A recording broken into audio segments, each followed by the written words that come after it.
I started as a very small child with a very strong Christian belief, which was drummed into me in school at state expense, day in, day out. There was assembly prayers, there was pre-lunch prayers, there was going home from school prayers, there was a lesson I can only describe as cookery with religion and racist overtones, by which everything you did had a representation of something. That this orange represents the world, and this ribbon represents God's love going around the world, and these things represent the four corners of the world. And it was integrated into so many of our lessons in such a destructive way that it was very difficult to actually see it as a separate thing, to pass any judgment on it whatsoever. And we were very, very small children being taught that this was what everybody in the world believed.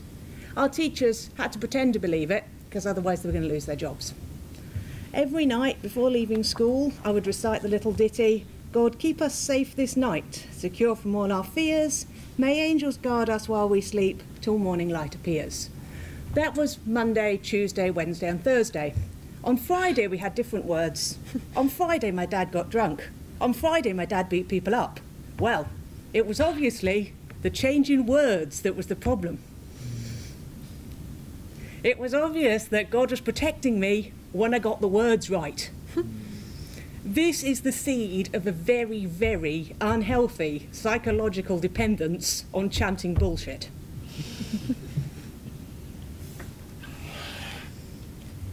It grew gradually over the years more and more extreme, what you probably now call a radicalisation. I would always perceive a decision as being made by God. So I would pray about, should I do this or should I do that? And whatever I decided to do, I would decide was the voice of God. And I had to listen to the voice of God, because I had to make sure I'd got that bit right, because I had to have God protecting me, because the world was such an utterly terrifying and dangerous place, and if we didn't, stay exactly on the straight and narrow path, then all hell could break loose. I had the world, by the time I was 6, I was responsible for 4 things: my father's alcoholism, my mother's depression, looking after my baby sister, and Jesus being crucified 2,500 years ago because I'd been naughty sometimes. It's not good for anybody's mental health. It really isn't. I found I believed it. I absolutely believed it. I had had all the proof I needed. I'd had the answers from God. I'd had the protection from God. And then I started to look at my fellow Christians who didn't actually seem to believe it. My dad's an atheist, never went anywhere near a church. Well, that was the proof that God made you good. So if you didn't go to church, you would be bad, evil and aggressive, which isn't actually a fair summary of my father. He has some good points too. But if you went to church, you would somehow be proofed against alcoholism and wife beating, and therefore you'd be a perfectly safe and nice person to know. And as time went on, I tried out different variations of Christianity. I read about different religions. I tried all sorts of variations.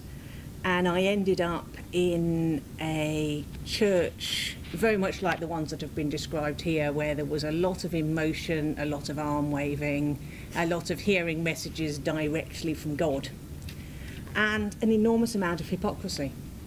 And the hypocrisy really struck me. I had listened to really impressive speakers, and then you go to a prayer meeting in their home, and they were rude and disrespectful to their partners or unkind to their children. And I was hearing, the fruits of the Spirit, to love and wonderfulness and patience and being kind to people, and not actually seeing it. And I got to a point where I decided that the theology, the church, was not for me. I was going to work direct to God, which was, frankly, the path to insanity. At least within the church, there was a sort of somebody to keep me within their official line of what I should be doing.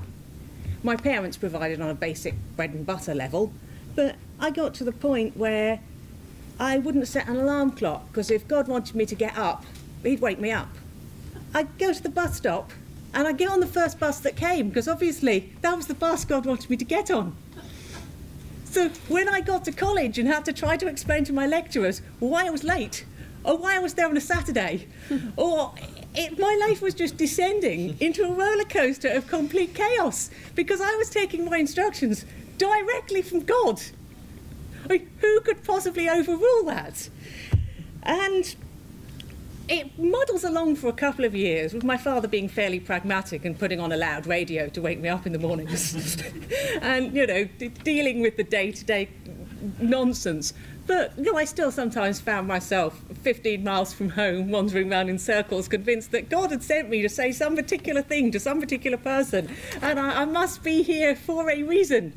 And I'd somehow managed to retrofit an explanation that, you know, it must have been the person I said hello to at the bus stop really needed someone to say hello to them. That was why I'd had to travel into the middle of nowhere to get completely lost, and just ridiculousness.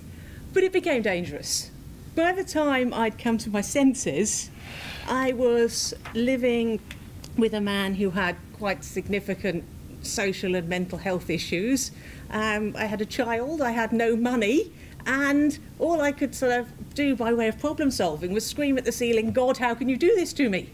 Because I'd followed all the instructions. I'd, you know, done exactly what I was told to do, and it had not worked. Very obviously and demonstratively had not worked. But I didn't have a clue.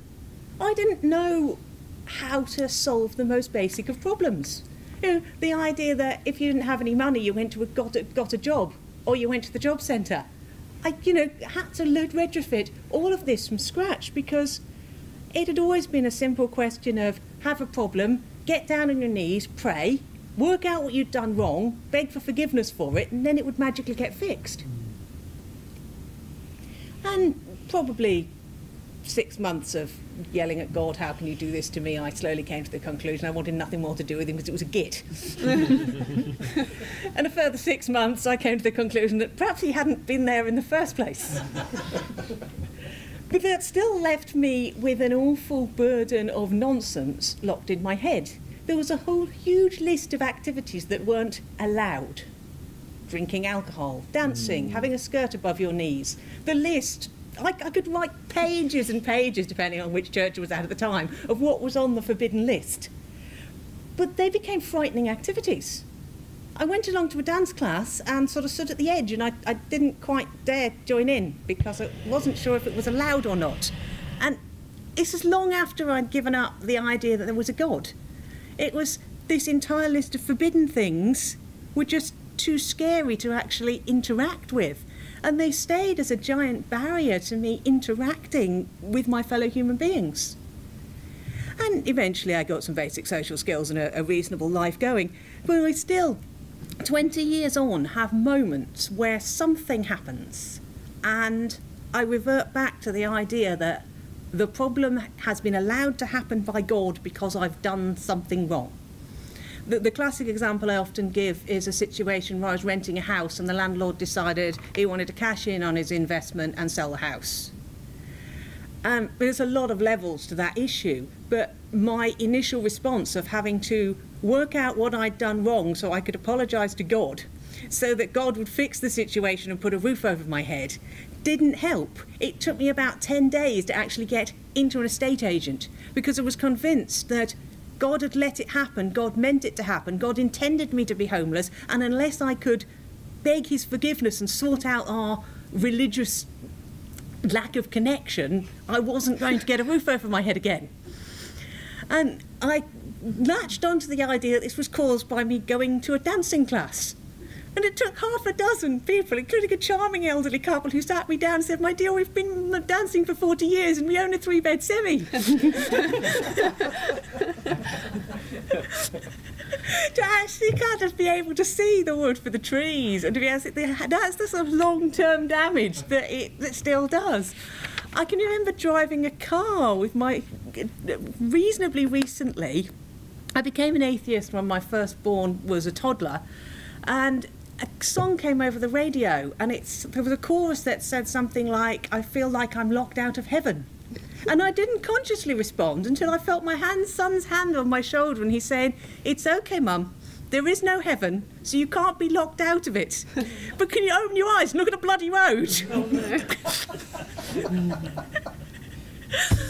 Thankfully, I was driving particularly slowly. I went to open my eyes. My hands had gone white. I was clutching the steering wheel so tightly. It's so deeply entrenched in my brain that it continues to be a psychological problem. It's not a simple question of I wandered out the door and said, bye-bye church, I've now got sense. There is still this default in me that goes back to the idea that any problem is created by my sinfulness and must be fixed by God. Yeah. And I've been an atheist over 20 years, and I still cannot, completely get rid of that. Wow. I'm going to get a T-shirt that says, God is a git. I won't wear it in my house. And the song is Bruno Mars, Got Me Locked Out of Heaven.